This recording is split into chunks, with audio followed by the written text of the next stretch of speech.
What if Sanctuary wasn't just a place, but a way of living? Welcome to the Sanctuary Network, your weekly home for conversations that awaken the heart, heal the body, and inspire the spirit. I'm your host, Mary Ellen Popyk, the creator of Spirit Fest and the Natural Wellness Expos. For 2 decades, I've been creating spaces, now creating a bold new broadcast for mind, body, and spirit, where seekers, healers, and teachers come together to share wisdom, laughter, and transformation. We've seen what happens when communities gather. People become enlivened. Now, through the Sanctuary Network, that same spirit is reaching you, wherever you are in the world. Each week, we'll sit down with thought leaders, authors, and everyday visionaries. We'll also shine a light on the grassroots voices of the Sanctuary Marketplace, the healers, vendors, and practitioners who make this movement thrive. This isn't just another show, it's your sanctuary, a space to pause, reflect, and reconnect with what matters most. So, take a deep breath, open your heart, and join me. Together, let's step into the sanctuary.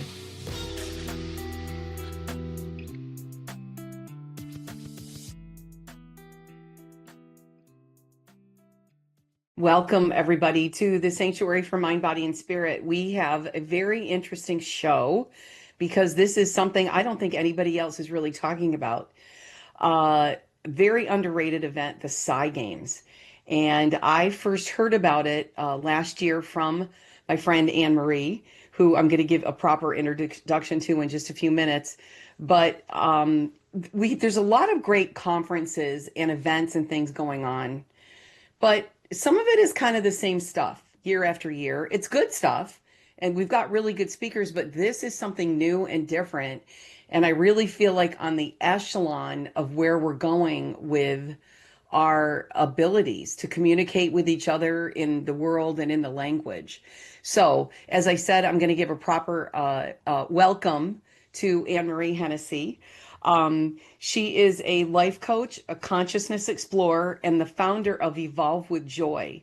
Her work focuses on helping people explore healing, personal transformation, and the deeper dimensions of human experience. She's a veteran of the Monroe Institute and has a particular interest in consciousness, intuition, and Psi phenomena. She recently attended the Psi Games for the second time, I believe. Is that accurate? That is true. So welcome and thank you for being here. How we met is also just kind of a crazy synchronicity too. We just are fresh off of Spirit Fest Jacksonville, which was on the Lions Gate. And when we always do an opening circle. And when we were in that, I was reminding people that miracles are happening every day now, and they're not just possible, they're probable. And I really think that some of these synchronicities about how we come into each other's lives and how you meet the right people and everything really is very miraculous sometimes. So you met one of the special speakers that we had at our show last year in Punta Gorda, and you were kind enough to bring his books to him in Punta Gorda. And then it turned out that we had actually known each other because you're from Orlando and we had met before, because you used to be a restaurant owner of one of my daughter's favorite restaurants. I liked it too, but I say that because it was her particular favorite. So anyway, so now, once we sort of saw the crossover, you've sold your restaurant and now you created Evolve with Joy. So before we really launch into the Psi Games, tell us just a little bit about Evolve with Joy. Now that you've moved on from the restaurant business, what your passion is. Well, it's lovely to be here. Thank you for having me, my dear friend. When I was in the restaurant business, one of my favorite aspects of doing that was working with my staff. And we had the restaurant for 30 years, and I had staff members with me. The longest one was like 22 years. And so that ability to kind of be with them on their life journey and see what was going on and helping encourage them and dream big. And, that was sort of one of the aspects that I truly liked the most. And so when I sold the restaurant, I knew that that was a passion I had, and I was going to continue to do that. So Evolve with Joy started off, the concept was it would just be a coaching practice, and I say just a coaching practice as if that's not significant. What I wasn't prepared for was the metaphysical journey that I would be going on and how that would be incorporated into evolved with joy, and that I would actually be interacting with folks who do have psi abilities. I would experience psi phenomena myself, Hmm. and really help people look at healing, but also developing intuition, or, what type of things do you perceive in your life that can help you make choices in ways that maybe you wouldn't have, that maybe aren't linear, linear Right. thought, things like that. So Evolve with Joy is a coaching healing practice that acknowledges that we are quite more than our physical bodies. And Absolutely. Hmm. there's interesting things out there. And I want to touch on what psi phenomena is. It's PSI, psi, but it's Hmm. basically ESP or psychic abilities. And that's what the whole goal of that conference was to focus on how new ways and different things that people are using and able to do. So one of the reasons I was really excited to have you on the show was because other people have their trajectory where they get into spiritual learning, and you sort of have had an express route because where you are in your life, once you sold the restaurant, you can now just immerse yourself in it. Whereas a lot of people might go to one event or read some books. They don't really maybe have a lot of people to talk to, but you just dove right in, didn't you? I did. I Um, did. And I can say that it was something that I was doing for probably the last 10 years, even before selling the restaurant. So I okay. had a meditation practice that it evolved over time to where I was at the point of evolving probably meditating an hour in the morning and an hour in the evening. Hmm. And I was connecting with things that I didn't necessarily understand and getting downloads of information. And that was Hmm. all still while owning the restaurant. Wow. So Yeah. as I transitioned out of that, that was still part of my life path and part of my passion. I didn't necessarily understand at that point that it was going to come into this coaching practice that I thought I was going to have. I didn't realize how they were going to merge in the way that they Hmm. have now. Hmm. And generally, I think that's how that happens is our guides give us what we can handle at the time, not necessarily the whole picture at once. You know, Right. you know. Yes. Yes. Be So careful what you ask for because you yeah, will get it. yes, a But little bit at a time. that is a good way to look at it too. And spirit knows best. And so when we don't force it, when we don't push it. So let's touch also before we get into the Psi Games recap about the Monroe Institute, because they're doing very interesting work there as well. Absolutely. And I can say that anybody who's been on a spiritual journey for a long time, one of the things I don't think is talked about enough is when people experience, some measure of spiritual crisis. Like when you really head down this metaphysical journey, there are times where you will encounter things that you don't understand. And I definitely encountered that in the most amazing positive ways. Um, and I kind of talk about the yogic practices that can result in what people call like the state of samadhi, or that super blissful state. Hmm. And I'd kind of gotten to a place where I was walking around pretty blissed out a lot of the time, Hmm. which is Hmm. amazing. Um, Maybe not so perfect for running a business, but you look at it's a it's a growth journey. You're on that Right. growth journey. Right. And in the midst of that growth journey, I had what I call now the collapse. And it was kind of an emotional contraction that happened from, just some unhealed wounds inside myself that made all of that stuff kind of come, to a real abrupt halt. And it felt very scary. And Also very common when you're on your spiritual journey. You because we exactly. have to let go, right, of the what we don't need. Exactly. And what people don't realize that this is absolutely common, and they get very scared and they don't understand that this honestly is part of the path. And I recognized at that point that I was doing very much of this completely on my own. There wasn't really, it wasn't a part of my community. None of my friends were doing this. My family was not kind of in this mode. It was me in my bedroom meditating by myself. And after that sort of contraction and emotional struggle, I realized I needed appropriate mentors. And I went looking. And I started to, uh, I struggled to find somebody that had really gone down this pathway, knew the types of things I was experiencing, but was also not asking me to adopt any particular belief structure. And my undergraduate degrees in microbiology, I have a very analytical mind. And the Monroe Institute really takes the approach. to this aspect that you are more than your physical body from a very scientific and logical approach. Hmm. And that's how I found them. Hmm. And Robert Monroe was a really fascinating man, and he created a place where they're studying all manner of consciousness events and teaching people how to explore their own consciousness without requiring you to buy into somebody else's framework. He gives you a Hmm. set of tools and says, go explore, see what you discover. And that's fascinating. Something that I enjoy is that these are not your average people. These are big grown men that are not really the type of people you think were into the woo. Um, and I mean, obviously in women too, but just not the people that typically fit the mold that go to the spiritual conferences and things like that. Mhm. These are people that I would, from their personality, think that would probably dismiss something they couldn't prove or hold in their hand. And this to me lends to the credence of the work that they're doing there, that it is tangible and it is um, They have a research division. There's a tremendous amount of research that goes on. right. They have uh, they've done a lot of work with people will hear about the Monroe Institute very often from remote viewing. Yes. And Yes. then they go down the rabbit of remote viewing. And then they go out down the rabbit hole of um, psychic spies. And so then there's a military connection. And then so you Yeah, have people who that's actually, more how I was trying to describe that as more the military type. Very serious and not sort of, you know, blowing in the wind, which some of us in the spiritual fields may appear. yeah, yeah, yeah. It So does they're doing attract. really great work there too. So that's what I Yeah. was thinking was people can also research.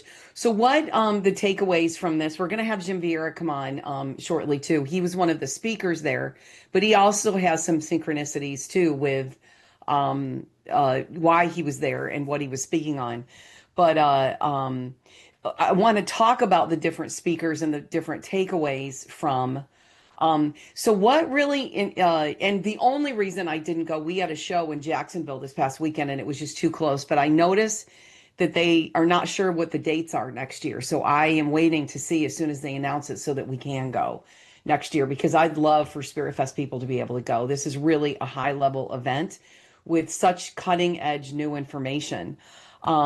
But what really drew me to what you described last year was the people from the telepathy tapes, people that were born blind or that were nonverbal, that have telepathic or psychic abilities, where they hold up signs, where they describe some of the things that you observed last year.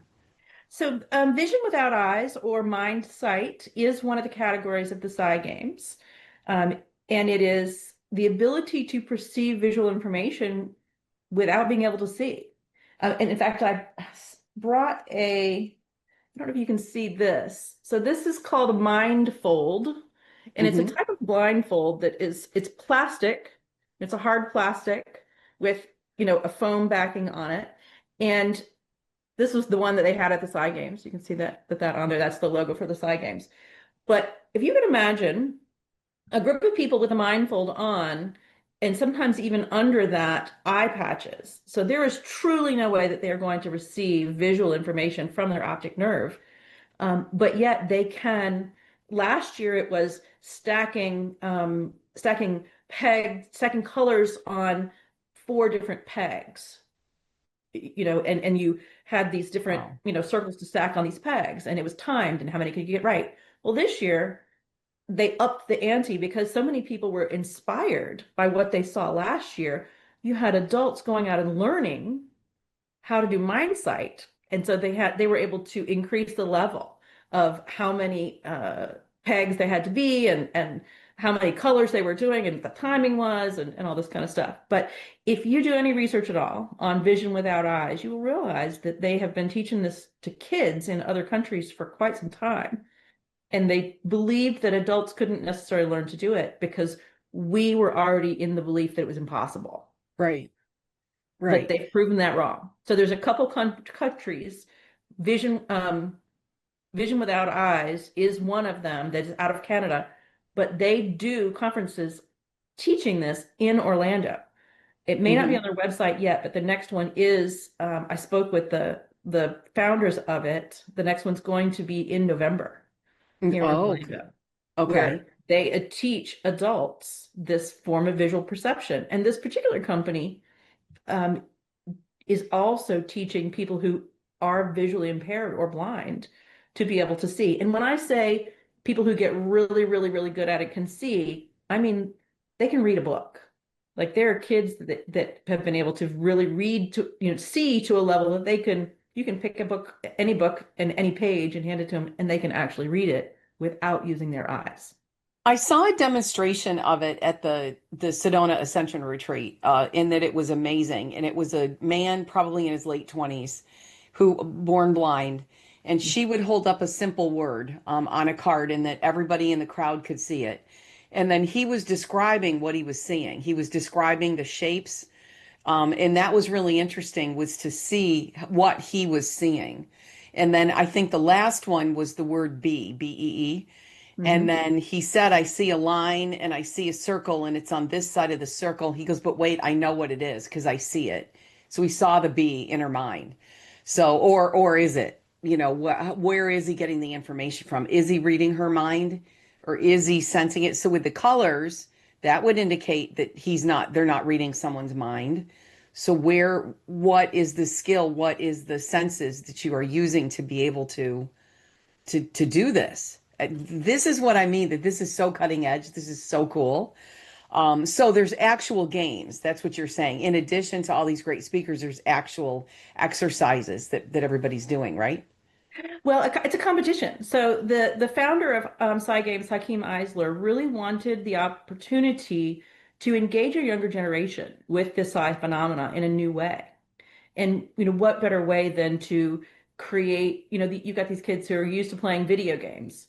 So he's like, let's create a competition. Let's make this joyful and fun rather than it had been being studied in a scientific research setting and found that the stuff truly is, psychokinesis, spoon bending, moving things with your mind. Like those things were being studied, and they're like, this is real.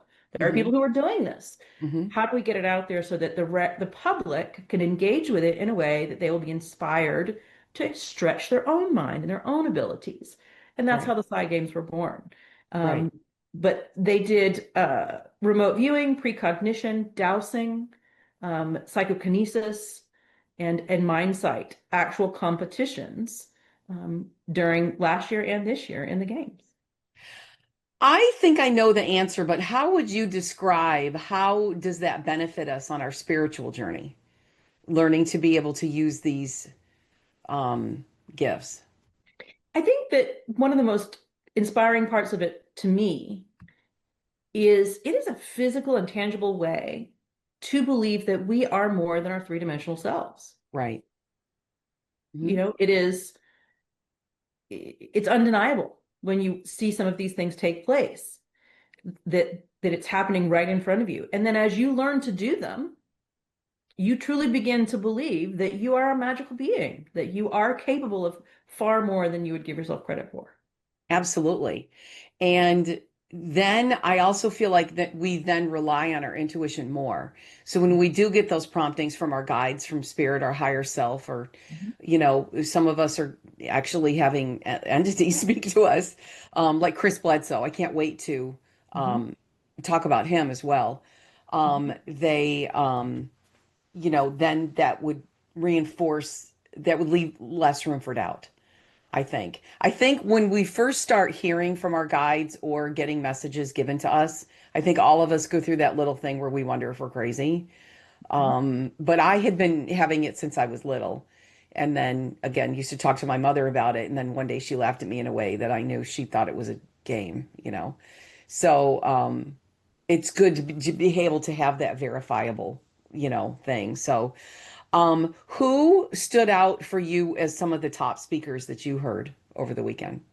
Well, I can say that having been there last year, I made some connections with folks that I really wanted to have an opportunity to talk with again. And so some of the time was, there were speakers in different locations, there were workshops that people could take. And then there was a lobby area with booths, that people kind of like Psi Games, not nearly as large as that, but where people would mill around and reconnect and talk about things that they were passionate about. So there was a lot of activity and a lot of places you could go. So I went to fewer talks this time because I Oh, had okay. more in-depth conversations that I wanted to have. Hmm. But I'm a researcher in my heart. I'm a scientist. So Thomas Campbell is a consciousness researcher who is actually the reason I went to Psi Games last year, was because I Hmm. wanted to hear him speak, and everything else was kind of icing on the cake. Adam Curry is another consciousness researcher who is um, If you Google Adam Curry, you might get the VJ from the old MTV. But he's it talks about entangled consciousness. Adam M. Curry does. So if people want to check him out, definitely recommend. absolutely. And so the Rizwan Oh, Vishan is yeah. also, he had a fantastic presentation on the simulation hypothesis of our consciousness. Um, the demonstrations of mindsight and looking at, they actually had people hooked up to a new technology that is a contactless EEG.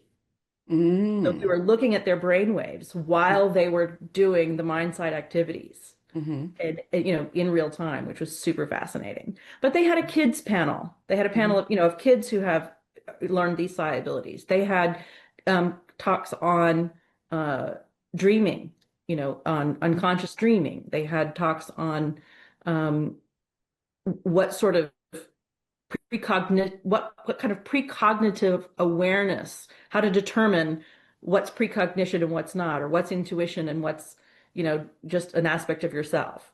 And Mm-hmm. so Mm-hmm. very grounded opportunities to talk about a whole wide range of things. Mm-hmm. So Mm-hmm. I'm a little bit of a science nut, so that was the things that attracted me. But there was a broad range of things to choose from.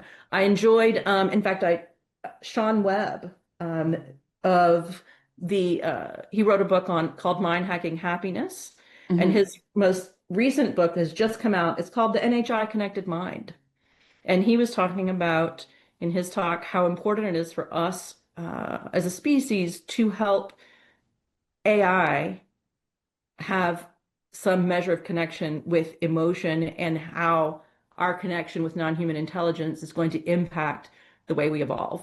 Mm-hmm. And that was super fascinating. On the Psi Games website is Psi Games P that's PSI gamesinternational.com.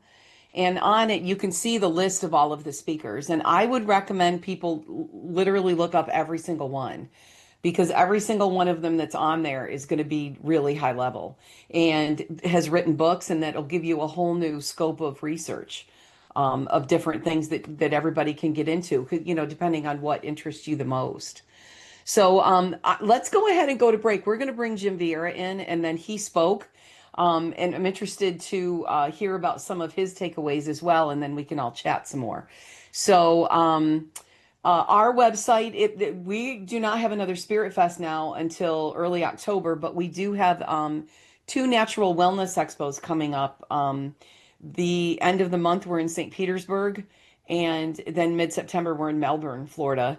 And that website is naturalwellnessexpo.com. So everybody check that out too, because we'd love to meet you guys.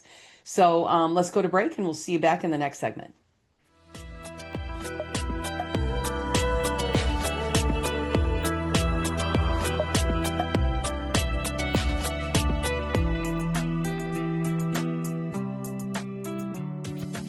Hello, friends. My name is David Trotter. I'm the founder and publisher of Awakened Magazine, and we are deeply honored to collaborate with Mary Ellen Popyk, the Sanctuary Network, and Spirit Fest Expos. At Awakened Magazine, we are dedicated to amplifying the voices of conscious leaders, healers, and coaches as we all help awaken our world to love. We do that through our digital magazine. We release several interviews and numerous articles every single week at awakenedmagazine.com. We have a print magazine that comes out several times a year. We have a co-authored book series called Awakened Hearts that we've had multiple bestsellers and incredible authors joining us. And of course, we have our own expo right here in Southern California every year. Hey, if you haven't already checked it out, I encourage you to watch the interview that I did with Mary Ellen Popyk. You can find it at awakenedmagazine.com. Just search Mary Ellen. It'll pop right up. You will love getting to know her and her backstory. And if you haven't already, get a free subscription to Awakened Magazine. You can find that at Awakened. Florida has a great new option for healthy living. Our natural health expos were a hit last year, so 2026 brings more events around Florida. This special event offers health and wellness opportunities for people and pets. High quality experts in well-being, healing, anti-aging, and natural living. Plus, you'll find speakers, demonstrations, and much more. All details, lists of locations, and discounted admission can be found at naturalwellnessexpo.com. Join us for Spirit Fest, coming soon to a city near you. Spirit Fest is a metaphysical, holistic, and crystal expo featuring an amazing array of vendors, speakers, authors, artists, crystals, healers, psychic readers, and more. Spirit Fest is your chance to explore and connect with others of like mind. Get all details, including our upcoming locations up and down the East Coast, also discounted admission, and more at spiritfestusa.com. Our next event is January 10th and 11th with special guests and special presentations, including psychic explorer, medium Mark Anthony, and also historical researcher, explorer, and author Jim Vieira. More details are coming to our website soon, and we look forward to seeing you at Spirit Fest in 2026.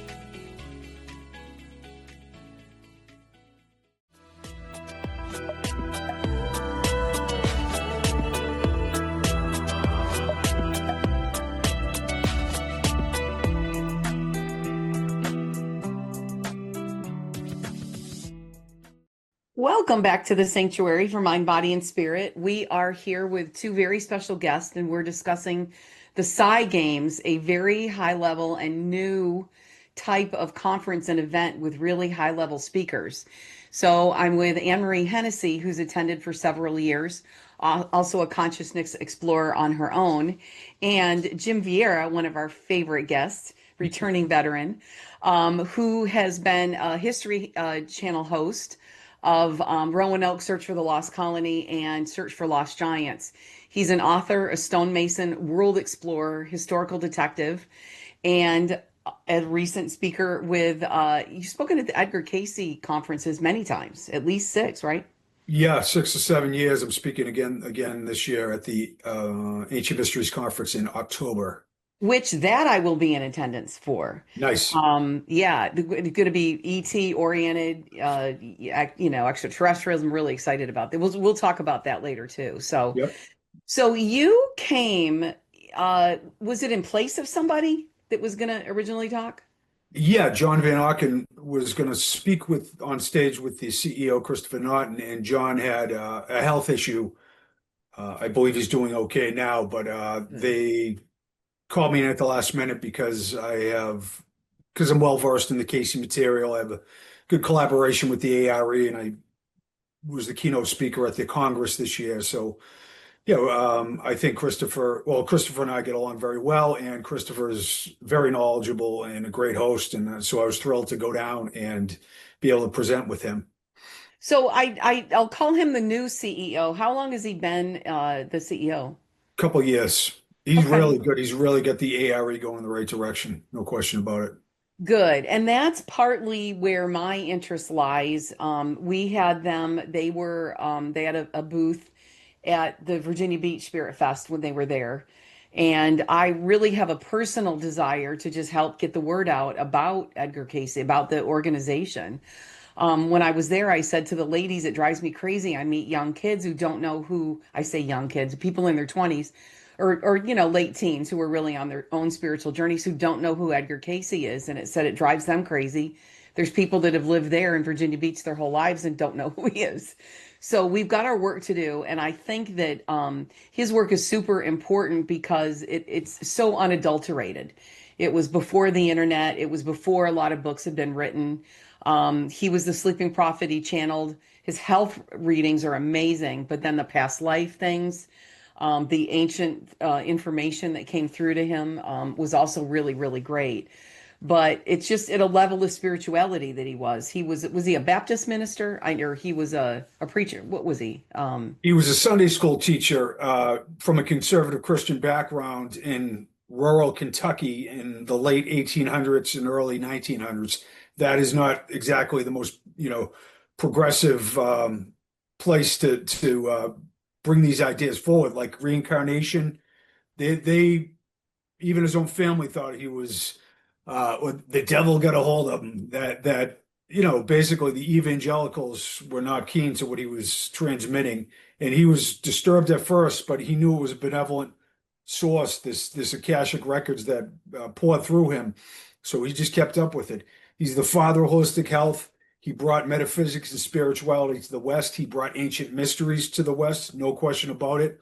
All his talk of Atlantis and the Lost Hall of Records, all these ideas that alternative researchers are very interested in, all flow through Cayce. It's just remarkable, the scope of his work. And after our talk, a lot of people said, "Oh, I never understood or realized the scope of what he transmitted." I really feel it's just a great organization, and the readings are great, and it's a self-study program. There's no hierarchy, there's no gurus out there. It's all you're divine, undo all your insanity in front of your divinity. Here are some recommendations to help with that. Right. So did you do like an interview or a discussion with him in addition to your own talk? No, it was Christopher and I in chairs on the stage, on the main stage, and we talked about not just Cayce's transmissions or readings, but his day-to-day, his incredible psychic occurrences and gifts that he had in just his regular day-to-day life, so we shared stories like that, which are utterly ridiculous, phenomenal, and outrageous, his abilities. Yeah, it sounds like that it was really good. So that's again crossing over into all of the different things that are going on at the games. So did you get to hear, both of you, Chris Bledsoe? I'll go first. Yeah. Yes, Thomas Campbell, Simon Dewan, a doctor. I found, Thomas he's a physicist, and he laid out the scientific case, like the modality is wrong, the theories are wrong to explain the holographic universe. Essentially, there is a theory based on a holographic universe that can be tested over and over again in physics that proves that the theories are inaccurate about the workings of the universe in time and space. In fact, this entire freak show, maximum security prison we find ourselves in, all the theories are wrong, and they are mocked when all the people, the truth seekers, the wisdom keepers, the people who really understand what the hell is going on in time and space, are ridiculed and marginalized like they're insane. It's Plato's cave. This is a secondary manifestation. Consciousness is primary. It is so obvious that the mystics have said it throughout history, but we all have, and so many people have had experiences, not just intellectual understanding, that is so far beyond coincidence. And it's going nowhere because the truth magnetizes you, all these beings. It doesn't give a rat's ass what any skeptic is saying or any leader is saying or the MSM is saying. We are being drawn back to the truth of our divine nature. So you can fight and scratch and kick and scream, but it's going that way no matter what, which is cool. I'm interested, Jim, in your take on Chris Bledsoe. That's why I was asking if you heard him speak. Yeah. Yes, because I did. he was abducted, him and his son missing for hours, and he's now getting messages from a lady, which is very Catholic-like, actually. And I wonder if there's some crossover there, but I'm interested in your perspective on that as well. Yeah, I've seen his stuff and his son. It's more Gnostic than Christian, I would say. Okay. Gnostic is more like a non-dualistic, Neoplatonic version of Christianity. None of the, Council of Nicaea stuff, we'll say, or the Pope and all that bullshit. But I found him credible. I've seen him at several Opinions of the concerts. speakers do not necessarily reflect on the opinions of the show host. Go ahead. Sorry, man. A little too outspoken sometimes. Anyways, I found him credible, and this woman, this being of light, gave him prophecies about the great Sphinx and records and a transformational happening. And I've been studying the Lost Hall of Records, pitching shows to Netflix and other places about trying to uncover the Lost Hall of Records. Cayce put it at 3 different locations, so it's kind of lining up all this um, interest in Egypt and the underworld of Egypt. Is the archetype of it is the Cayce material, the search for the Lost Hall of Records. This idea that the pyramids are 10,000 years old, and there are records underneath there that talk about a previous civilization, Atlantis, if you will, in the Right. Middle Atlantic. So I find Chris, yeah, I found him very credible and likable. And One, I am waiting for open contact. So that's another reason I'm particularly interested in his ability to call in the orbs. What were you going to say, Anne Marie? Yep. one of Chris's really big prophecies or topics of conversation is the coming of a new knowledge, the lost knowledge.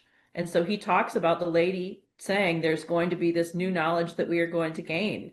And in his framework, disclosure is already happening because it's happening to people like you and, Mm-hmm. in the form of those orbs and other experiences that people are having. And so he is definitely a proponent of we're not waiting for the government to tell us anything. It is happening. Right. And people need to open their eyes and make a request in his mind to Right. interact, with this greater intelligence and to have an experience. And I also think that he's a great spokesperson because, like I was saying about the Monroe Institute, that these are military type men, very analytical, science minded, not the woo-woo people that we see on YouTube a lot. And again, nothing wrong with that. But Chris is an engineer. He's from the South, extremely mild-mannered, and not somebody that would be prone to make things up or lean into creative descriptions and things, and he's very credible, and also weaves the spirituality into, even though like in a Gnostic way, like Jim was saying too. So he's amazing and fantastic. So what was some of your, I know you heard him last year and you were just blown away by him, so did you hear him speak this year? I did. Yeah, I absolutely did. What did he I speak also on? heard Jim's talk as well. Hmm. And As everyone should have. yeah, well, and I can say in terms of, the talk that Jim did, I think it was incredibly important because there's a lot of young people. Like it is a new generation attending these kinds of things, and Hmm. they don't have the understanding of how long the stuff has been around and that we Hmm. really have been experiencing. And there is a foundation, there's this perception that it's this new thing that's happening right now. And you're like, it's being studied in a new way. There's scientific evidence that people are putting time, money, and effort into validating in another level that has may not been happening in the past. Hmm. But it's definitely not something that's brand new. And so I really appreciated that, that historical perspective. One of the things I really love about Christopher Bledsoe is he has the most compassionate heart. Hmm. And the framework that he presents about non-human intelligence really is, if you think about it, you've got different folks really approaching it in different ways. You've got the people who, think it's metals and planes and, intelligences, and then you've got the other end of the spectrum who put it in a totally spiritual camp. In my perception is that all of the above are probably true. Hmm. Um, but we get to choose how we interact with this and what area we're going to amplify. And he is, coming from that heart space. He said, we are to connect with this from a place of love and compassion, to Hmm. amplify our own love and compassion. And Right. that definitely is what I think the way forward is. Something that I found truly fascinating is, and this has been coming up quite a bit for me as a theme, is that our internal healing that would allow us to have compassion and empathy for other people because we've healed our own stuff. We have a greater ability to have empathy for our fellow man, to hold that heart space and that higher frequency is what's going to be necessary for us to connect with the non-human intelligence that we want to be in connection with. That's 100% true. That's literally the key right there. That it And is. that's like Jim was saying, letting go of all of this other stuff that he doesn't know. He used a different word to describe it than I'm gonna, but and that's it. Getting rid of what we don't need and then not seeing things as good or bad or right or wrong or red or blue, that things just are. And then just being able to just hold that vibration and that frequency, and then we're just going to be able to, do so much, especially when we're shown, the exercises and the talents that these people have. I think that that's really going to just catapult us into a new level. Jim, you were telling me when you were giving me a little recap that you really saw all of these people coming together, that you think that we're kind of right on the precipice of a new paradigm. Do you remember what you said? Yeah, Christopher Naughton actually said he's the CEO of the ARE. We had dinner with Jeffrey Mishlove and others, remote viewers. Um, And he said Christopher's thought, and I agreed, was it's like the tribe coming back together, like Mhm. the gathering of people, Chris Bledsoe and Son, every person there was on the same page. And that's why I oriented my talk around I'm a Course in Miracles guy, non-dualistic guy, forgiveness, release. All the spiritual masters say you undo what is in front, the false beliefs and ideas and insanity oftentimes that you've put in front of your divinity. Your over identification with your temporary movie character is another thing where you allow the ego to take over. So it's an undoing, not an accumulation of new intellectual knowledge. And Mhm. the greatest spiritual technology, the Course would say, is forgiveness, is release, release, release, because everybody that you have a dust up with, it's basically a symbol of the unconscious material that's unhealed. So Mhm. they basically, it's an opportunity. Ken Wapnick, this great course teacher, would say, they come into your field of awareness, you forgive, you release, Mhm. and then 2 months later, you don't have a health issue, or you don't have a crisis, or you don't have the same person doing it again. This phony belief that you're a victim of the world is not true. You are basically have to purge your mind of what isn't true and forgive and Mhm. release over and over again. So I find that is just the most potent idea. And what Anne Marie was saying too, a lot of people like are this agitated state, the government's a mess, so $40 trillion in debt. It's like UFOs come save us. It's like, no, you need to forgive your way. The Course would say, remove the blocks to love's awareness. And Mhm. love isn't, it isn't some gooey, oh, my heart hurts. And, it is your natural state. Doesn't need explanation. It is a state of being. It's not about No, it's anything true. else. It's And I true. will And say, yeah, lastly, not to be too long-winded, is this is a very difficult place to incarnate in. We could be in the Pleiades, hanging out and building crystal castles and everything. We've come here, we've incarnated, and I used to think it was like V for Vendetta, like I got to dust it up and destroy the Matrix, the nerve center of the Matrix.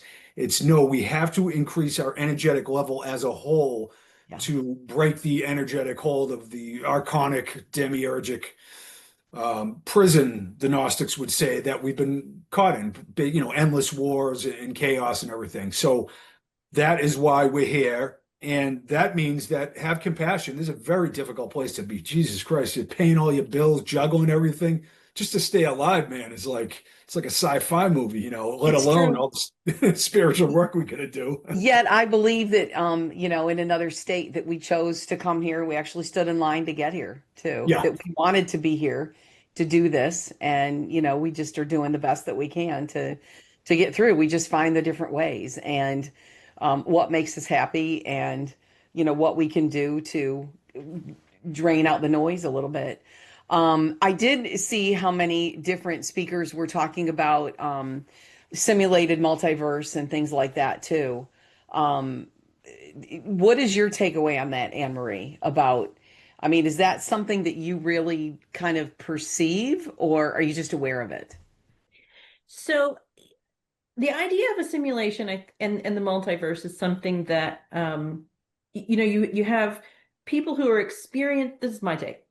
It's not going to be probably the traditional path, but you've got people who are experiencing consciousness, and scientists try their hardest to describe a thing and the why of the thing. How did it get there? How does it work? Why is it that way? And so we come up with metaphors and constructs that we think is going to describe what it is we perceive and why something would work a particular way. Mm-hmm. I think that our ability to be in this space and in this time, that non-local consciousness, that our consciousness is in this particular space, is really around where is our awareness focused? Mm-hmm. So where the simulation hypothesis makes sense to me is that if I am looking out of my eyes, the reality that I perceive is rendered as I see it. Does it mean it exists before I see it? Maybe it does, maybe it doesn't. But because the only thing that matters is my awareness of it. Right. Right. And so if everyone is in that same boat, then the metaphor of a universal video game that we are all rendering in real time works. Right. Is it literally that? I don't know. But I know that where I can focus, I know that my experience of this reality is highly determined on where I focus my awareness. Yes. I'm starting to notice too, I'm seeing different facets of things and people and teachings and things like that that I had not noticed before, but in a broad way. I don't think it's just me. Do either of you know what can you, I can't really articulate it properly, but do you know what I mean? Clearly. Uh, just kidding. Yeah, you're seeing things from like a different perspective, a multidimensional perspective, things you have. Multidimensional. Yeah, that's what I Yeah. mean. Yeah, no, absolutely. That ties in with synchronicity, with the simulation theory. It's what it's encapsulating is this idea that there's a holographic reality, that the power of the one, the field of awareness, Rumi, there beyond concepts of good and bad, there is a field, I will meet you there. Um, it's all one creation, no matter how much multiplicity you appear to see. And it's a simulation, the mystics would say. Every enlightened master throughout human history says the same specific and radical thing, whether it's Lao Tzu, Jesus, Buddha, Ramana Maharshi, that the, it's an emanation from the one, and your eternal divine nature is not altered by the ups and downs of the simulation, if you will, which is, a challenging concept because it's like, oh, I like my character and I'm going up and down and I'm evolving. And yeah, there are happenings, but your divinity is never diminished, is never altered, which is great. It's like a breath of fresh air. That's what the mystics say, anyways. So the simulation hypothesis, what is revealed is that there is one encapsulating reality that is creating what we're experiencing. And that's why forgiveness is such an important tool, because you are holographically forgiving yourself at once. And the perceived person who is out there is also getting forgiveness as well. Jim, did you get to listen to many other speakers during the weekend? Yeah, Simon Duan, Dr. Simon Duan, the Chinese scientist, he was excellent. He used a lot of quotes that I use about Plato, and a lot of people don't know that Plato he wasn't enlightened. He was right on the cusp. His allegory of the cave is a perfect representation of what's going on here. You have prisoners chained to the wall. We think the secondary manifestation of the physical world is all there is, and we are affixed to it, and we're drawn in by it. And I thought Simon was just great. He was straightforward, scientific, but his was a little different than Tom Campbell, the physicist. He was almost more like metaphysically oriented, more enthralled with the spiritual reality behind the scenes, and that's what people need. That's a message I always, I am scientifically oriented. I am skeptical. You can believe that or not, but I've debunked a lot of things. But this idea spreads out to so many minds when you blend the scientific with the spiritual. And the scientists of old were metaphysicians. Plato, Pythagoras, they all went to the mystery schools. They all spoke and talked about the divine nature. They had these ceremonies where they had breakthroughs and wrote about like the indescribable divinity. It's like, I cannot believe I am that. And the scientists of today are kind of prisoners of an atheistic cult. And It's true. And I used to be an atheist. I'm a recovering Catholic. And through experiences, not just intellectual understanding, I broke free of that. I'm like, holy hell, the synchronicity is off the charts. The visceral, reading the Ashtavakra Gita for months and having this breakthrough like to this other Yeah. realm. And Yeah. We were yeah, talking so about synchronicities. They're almost miraculous at this point.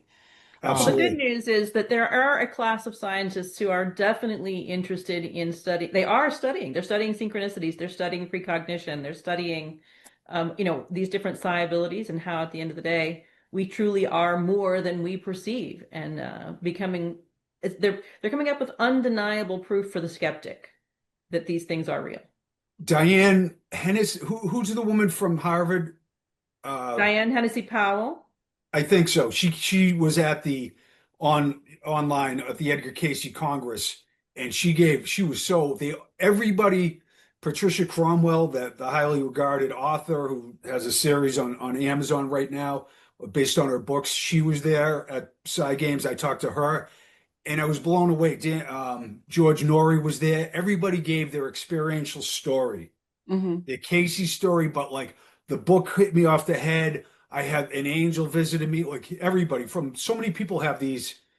I mean, if you're at a you're one of your shows, Mary Ellen. There's a Hmm. thousand people there, and if you said who has had an experience like this, who has had this metaphysical happening, or a book hit him off the head, literally, Hmm. 99% of the people would raise their hands. Just Hmm. it's beyond coincidence, so far beyond Hmm. coincidence. Yeah. And Diane is just phenomenal in that right as well. We've got just a few minutes before we need to go to break and then come back for our next segment, but we're discussing the Psi Games.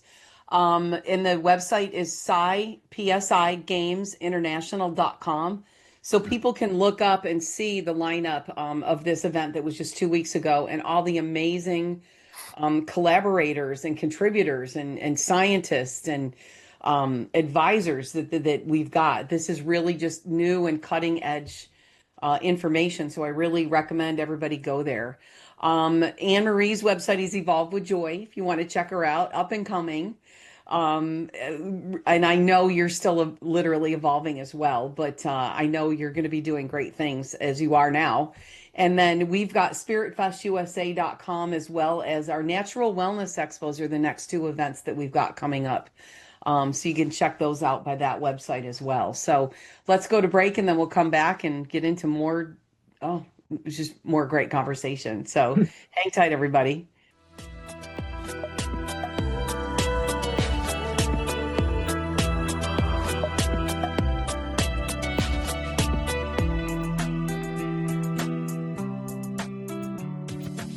Hello, friends. My name is David Trotter. I'm the founder and publisher of Awakened Magazine, and we are deeply honored to collaborate with Mary Ellen Popyk, the Sanctuary Network, and Spirit Fest Expos. At Awakened Magazine, we are dedicated to amplifying the voices of conscious leaders, healers, and coaches as we all help awaken our world to love. We do that through our digital magazine. We release several interviews and numerous articles every single week at awakenedmagazine.com. We have a print magazine that comes out several times a year. We have a co-authored book series called Awakened Hearts that we've had multiple bestsellers and incredible authors joining us. And of course, we have our own expo right here in Southern California every year. Hey, if you haven't already checked it out, I encourage you to watch the interview that I did with Mary Ellen Popyk. You can find it at awakenedmagazine.com. Just search Mary Ellen. It'll pop right up. You will love getting to know her and her backstory. And if you haven't already, get a free subscription to Awakened Magazine. You can find that at Awakened. Florida has a great new option for healthy living. Our natural health expos were a hit last year, so 2026 brings more events around Florida. This special event offers health and wellness opportunities for people and pets. High quality experts in well-being, healing, anti-aging, and natural living. Plus, you'll find speakers, demonstrations, and much more. All details, lists of locations, and discounted admission can be found at naturalwellnessexpo.com. Join us for Spirit Fest, coming soon to a city near you.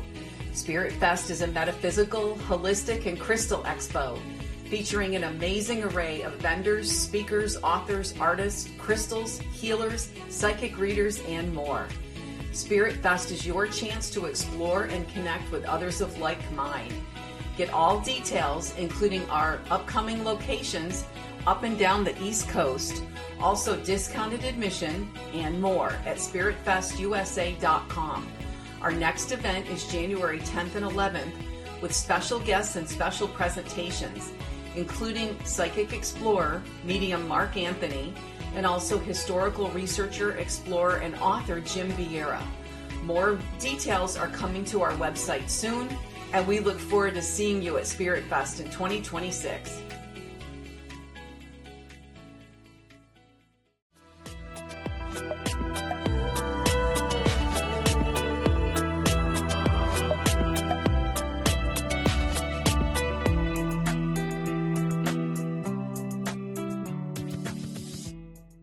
Welcome back to the Sanctuary for Mind, Body, and Spirit. We are discussing the Psi Games, a recent conference and event that took place with really cutting edge information and speakers and presenters. We've got one of the presenters with us now, Jim Vieira. And we were talking with another consciousness explorer, Anne-Marie Hennessey, who went to the Psi Games both years. So she's got a lot of information and a lot of takeaways from it as well. But you were saying one of your favorite things about the conference, about the event, was the Superhuman 2. Is it the second version of it? With Caroline Corey, who's a filmmaker and a consciousness researcher. She also does a lot on not just human potential, but about ETs and first contact and things like that. So tell us about Superhuman 2. What did you see? Caroline was there and talked with us about it, and we got to screen the new movie that's coming out, and just listening to her talk about all the things that even didn't have time to make it into the film. Wow. Because there's so much data and so much information.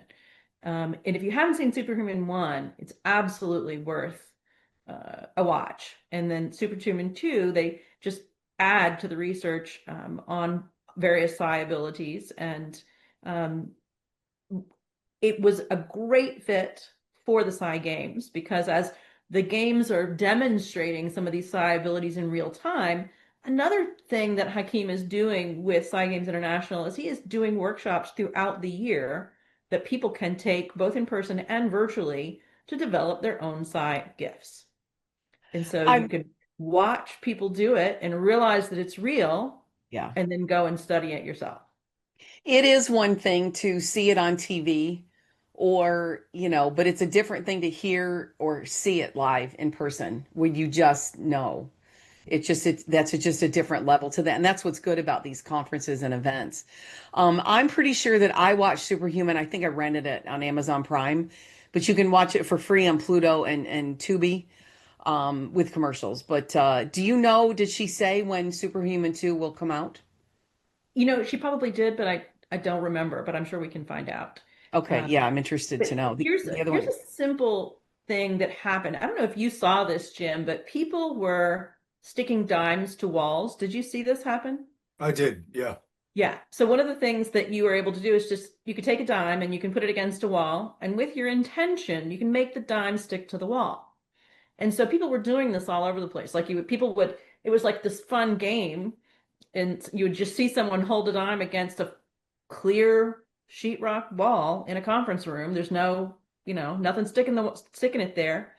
And then they would walk away and the dime would still be there, and people would point and come over and it would fall down and everybody would try to stick it up there. And so, and I talked with one of the gentlemen, and when we talked about the Monroe Institute being, an aspect of, people who are not necessarily as woo, it certainly has immense metaphysical and spiritual courses and things like that. The perception is that it's truly related to the military, but that's really not the case at all.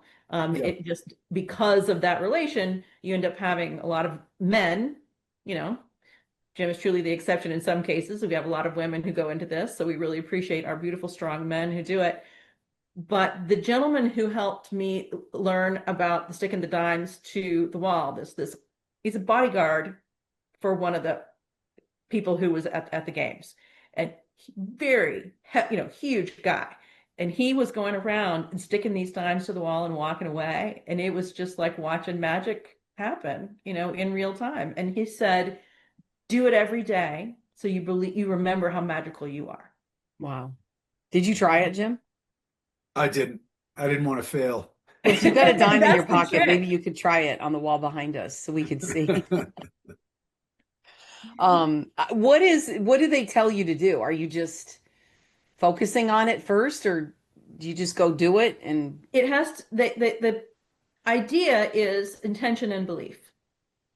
I intend with my energy for this dime to stick to the wall. I believe that it can stick to the wall. I put my awareness on the fact that this dime is stuck to the wall. I perceive that it is sticky. I perceive, like, it's taking the power of your awareness and creating a micro change in the 3D realm Mhm. that lasts a couple of seconds, but is demonstratable to you. Okay. So it's a form of psychokinesis. So it's a form of affecting three-dimensional matter with your mind. Similar to bending the spoon, right? Bending the spoon, making, Right. things, in a vacuum turn around. They have these weirdoscopes that are gears that you can learn to focus your attention on and make the gears move. And if you're interested in Mhm. that kind of thing, look up psychokinesis. There are YouTube videos out now. There are classes that you can take. The Monroe Institute teaches a class called MC Squared. It's week long, both virtual and in person. And in that one, people are lighting up light bulbs with their hands, Wow. sprouting seeds Uh-huh. out of their palms, like in real time. Spoon bending is the one that's super well known because people take the spoons home with them and they can go, look, I bent the spoon. So Right. there were people sitting on in the hallways teaching spoon bending at the conference and I'm just still bending the spoons. a little bit more, I don't know, suspicious about that because you can buy spoons where they do this and it warms it up and then they can bend it and then it goes back to its original state and they'll give you the spoon. And so The difference is that you are bending the spoon. yes, so that's why it's important to do it live in person there than to see this on Or, TV. or you can do, like, the Monroe Institute teaches MC squared, and I do think they have a mini course on spoon bending as well that just does that one piece. But you are the one who gets the spoon. And so Mm, you know the amount of force it takes to bend that spoon.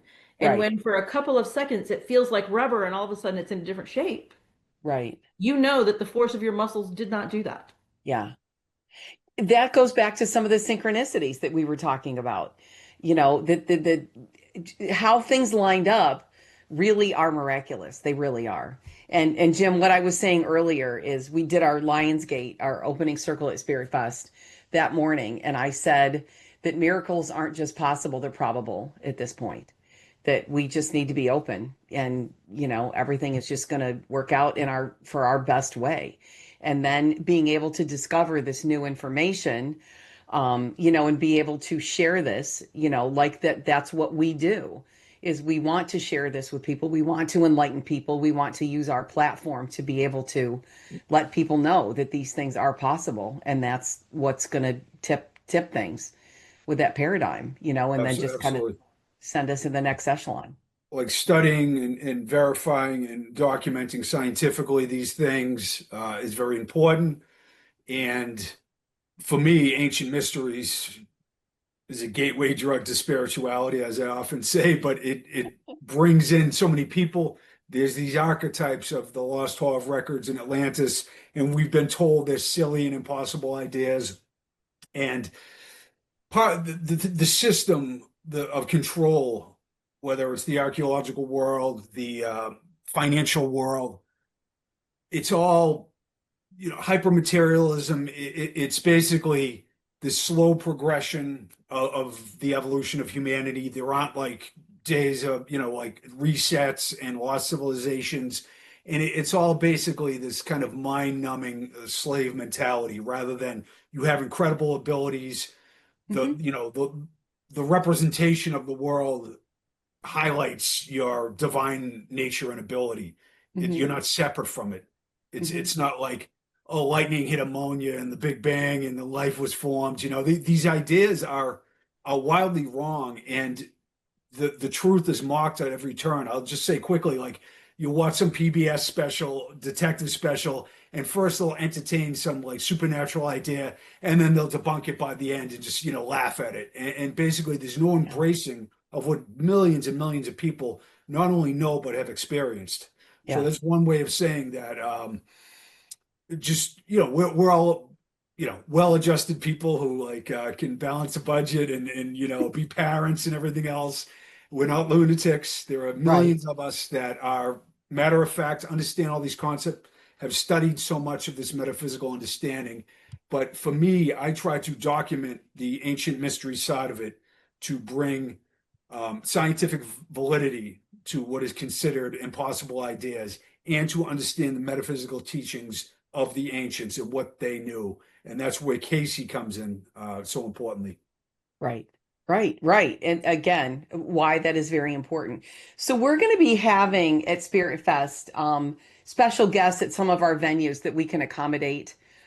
We have speakers at all of our shows, but some of it's behind pipe and drape, but some of it we've got dedicated rooms. And we found that that's really popular now is to have a hybrid. So we're not a conference, we're not just a fair or an expo, that we do have some of the big name speakers there too, or presentations or things like that. Are there people from the side? I mean, there's so many. Honestly, I would love to have all of them that were there. Every single one has a lot of really interesting things to offer. Are there any that stand out for you that think that would be really that would really jive with Spirit Fest? Jim question or Marianne question? Both. Or Anne Marie? uh, yeah, I would say they all have different skill sets. Yeah. There's a lot of, I like people who give historical references. That's just my Mm-hmm. like Mm-hmm. Plato said this, all these teachers said this. To put more meat on the bone, more scientific validation for what is perceived as an almost impossible. That I like that. Tom was great. His talk, but everybody is drawn in by, oh, this guy's is a channel of the UFOs studied by this guy. I don't want to cherry pick anyone. I would say I think they're all excellent, and I know. That's why it's hard to. yeah, and people bring in a different crowd Hmm. of people who are into, the people were into all these subjects, but some more like, oh, I really am into the UFO disclosure. I'm really into ancient mysteries, or Hmm. so it's basically you probably can't go wrong. I'm not into UFOs or ETs because of the science fiction more aspect of it. Yeah, I really understand that they're the language of telepathy, the language, and again, the heart-centered communication, that they really are. They're waiting for us to get to that level so that we can interact with them. Just like we would interact with other countries. We need to start interacting with other planets so the more that we can learn about each other and the more that we can evolve and grow, because they've got a lot to teach us, I think. totally. Let me quickly say that people want to heighten their psychic abilities. If you want to increase your intuition, the best way to do it is humility, being of service to others, and forgiveness over and over again. That's why Course in Miracles is great. I've oriented my life. You may not say, you look at me like this guy looks like somebody to place a bet with, but I have oriented my life to humility and service, not phony humility, just like kindness, opening the door, telling a joke. Oh, you need a hand, helping people. Let me, shovel off your roof, the old lady down the road, just being kind. And my resources go to assist people. I live like a weird monk. I have just my level of synchronicity and benevolence that's entered my life has skyrocketed Yeah. since I have, it's been a long path, but I've Mhm. truly oriented, and you know me, what a weirdo I am. Like I have no possessions.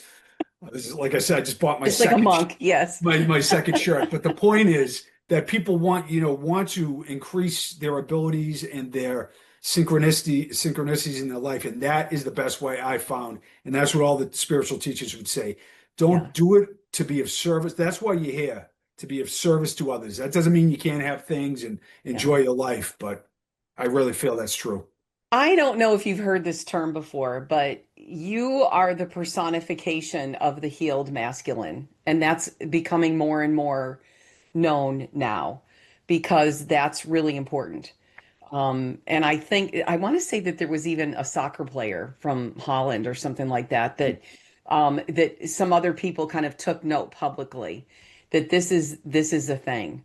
So I know that Scott Donat does a lot of men's work. We're actually going to do a show where we're talking about that. But, we've all had shows about the divine feminine and, the power of women and stuff like that. But I think that the healed masculine, I think, is very rare, and you've done really great work there with that. So I Thank love you. that you're talking about it and can help lead other people to it as well, and through the ways that you've been able to do that. We all find what works for us. Same with Anne Marie and I. We love to go to lunch. Talking about what we've learned and things A like good that, being meal, able to yes. share the information. I can um, process when I am able to talk about it. Anne Marie, you're freezing up. I'm not sure if you are talking or not. But once I can articulate things verbally, it helps me to process it a little bit differently um, through just process it into my mind. But were you going to say something, Anne Marie? No, it's not coming through. For whatever reason, my internet is being a little finicky, so I'm going to pause for just a second and get that right back. Okay. Okay. It may be storming where she is too. I'm not sure. It Uh, is oh yeah, that is a lot. Florida Um, rain.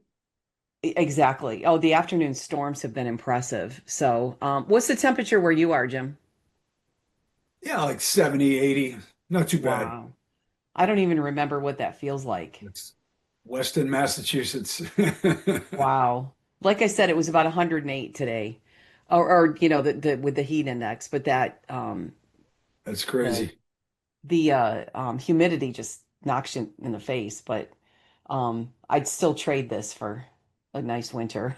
Totally, totally, man. It's just brutal in the winter. I live in a mountain here and it is. Yeah, yeah.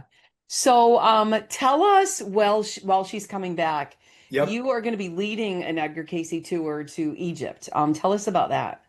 Yeah, in late October, early November, me and Laura Hoff, Laura the Explorer, the librarian at the ARE, Uh-huh. the Association for Research and Enlightenment in Virginia Beach, we are leading a tour to Egypt, Casey centric, just like every other tour that I've been on or hosted, Hugh Newman and others. There'll be private access to the Sphinx, the King's Chamber of the Great Pyramid, cruise on the Nile down to Aswan, Luxor, and so many places. And Casey specifically said to visit ancient sites to raise your consciousness, your vibration. They were made in a particular way to be tools of enlightenment, Hmm. whether it's Machu Picchu, Glastonbury Tor, the pyramids of Egypt, or the sites all around Egypt.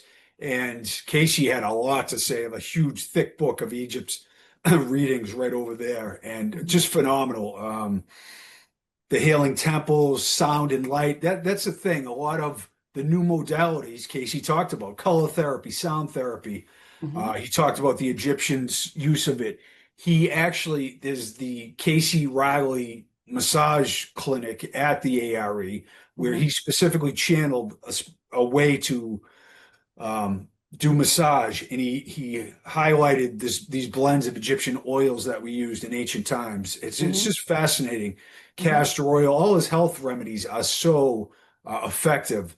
That alone is eye-opening. I mean, if he were around today and scientists followed him around, it'd be game over. He was so like his abilities, put his head on a book and tell you any page and read the entire thing. It Yeah. was so beyond belief, and it was all written down. Unfortunately, it wasn't all filmed, but there's probably another Casey who's incarnated already, and that's the Hmm. future to destroy this old paradigm Hmm. that you are a small and temporary being. And I'm just really committed to sharing what I know about Casey. And once again, he was as humble as can be. He worked himself to death.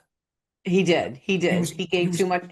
And I do caution the readers too that they want to help people and they don't want to say no, and yeah. then they end up, it really takes a toll. on people. So we have to be careful when we're doing our work. But the Edgar Cayce website is edgarcayce.org, and Cayce is Cayce.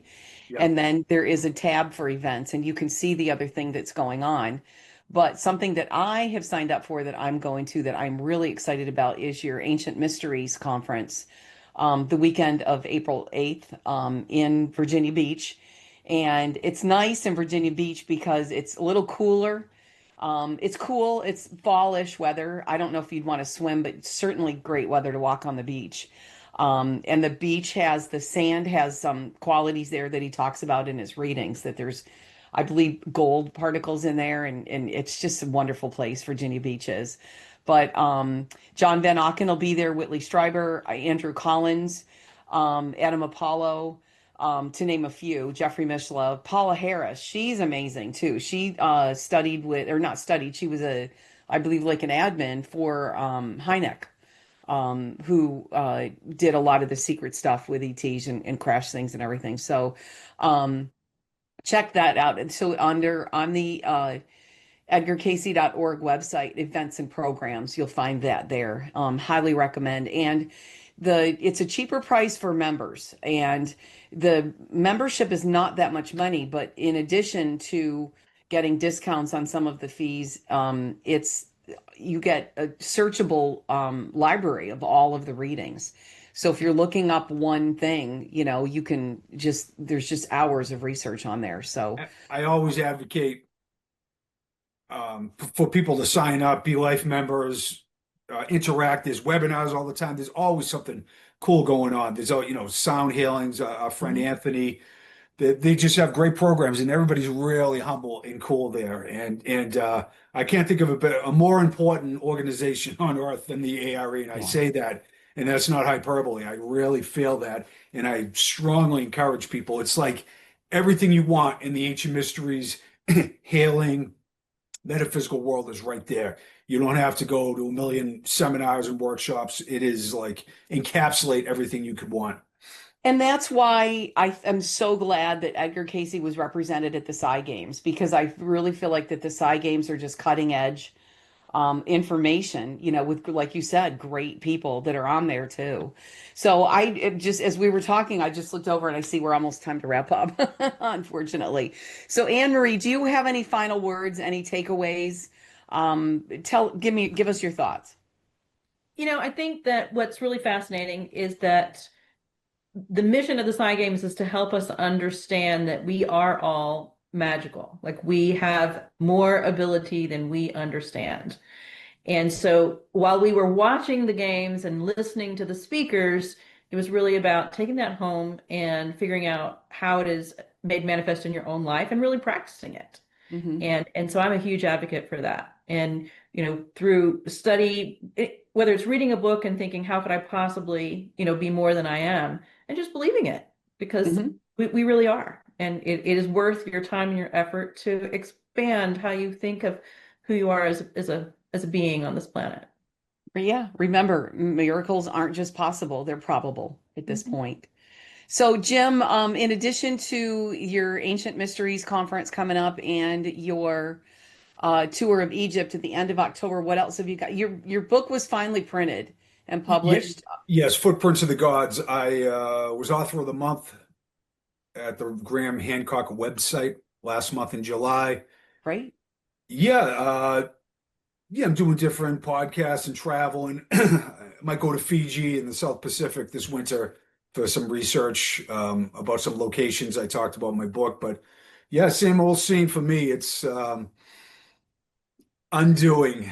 But I will say, I will throw out there, if I had any recommendation, it is imperative that you do activities so you can experience what you are. So an experiential orientation is important. That's what the Course in Miracles says. Everything in A Course in Miracles is geared towards the experience of what you are, not just the intellectual understanding.